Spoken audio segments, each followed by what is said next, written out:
Usa ako kamaro nga kontraktor, mga project pulos ragyod putol-putol. Si senador, si congressman o si mayor, na amigos project nga flood control. Hangtod karon wala pagyud makita, kisigihan na lang sila og baha.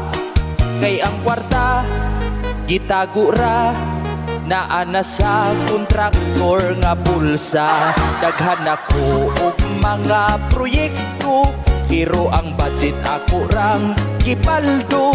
Nikalit lang ko og kabilyonaryo, sa una kargadora intawog simento.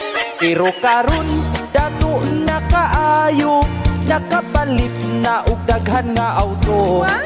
Kung saon man nang warta lang, mga project wala gyoy human-human.